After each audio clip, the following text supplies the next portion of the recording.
Hello everyone. पिछले 10 दिन से मैं डेली हाफ मैराथन रन कर रही हूँ।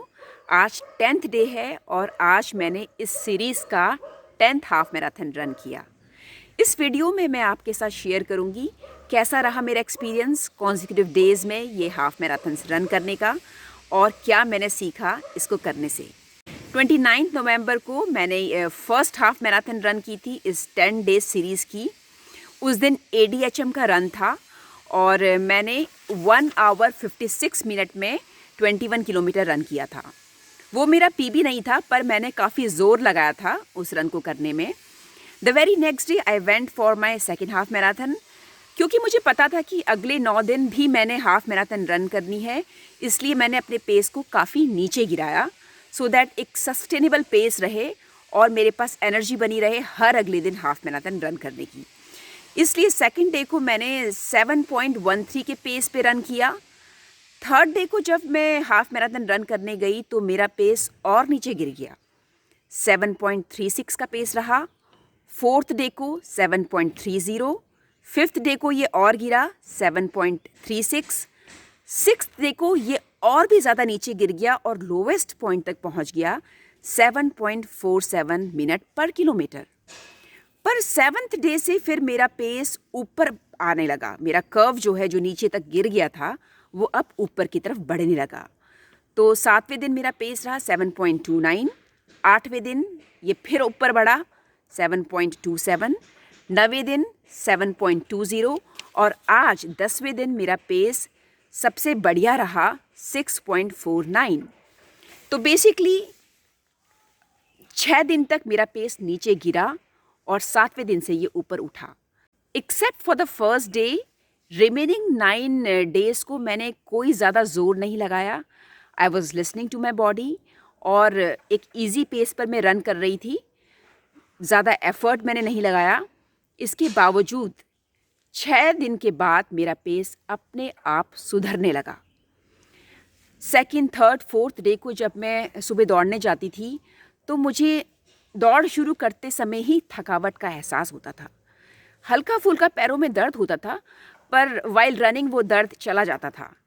पर एनर्जी लेवल दौड़ के दौरान भी कम रहता था, दौड़ से वापस आकर भी दिन भर एनर्जी लेवल कम बना रहता था। मुझे लगता है कि 6 दिन लगे मुझे इस सांचे में ढलने में, इस आदत को पढ़ने में और इसलिए 7वें दिन से ऑनवर्ड्स जो है मेरा पेस अपने आप इम्प्रूव होने लगा। मेरा एनर्जी लेवल धीरे धीरे बढ़ने लगा।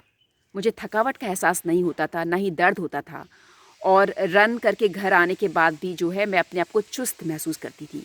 आज 10वां दिन है। मेरा बहुत अच्छा पेस रहा आज और आज इनफैक्ट मैं काफ़ी चढ़ाई पर भी गई। एलिवेशन गेन मैंने काफ़ी लिया। 333 मीटर मेरा एलिवेशन गेन आज था और इसके बावजूद मेरा पेस 6.49 मिनट पर किलोमीटर था। डिस्पाइट द फैक्ट मैं पिछले 10 दिन से लगातार डेली हाफ मैराथन रन कर रही हूँ। ये सारे रन मैंने देहरादून में ही किए हैं और हर बार मैंने कोशिश की है रूट को बदलने की।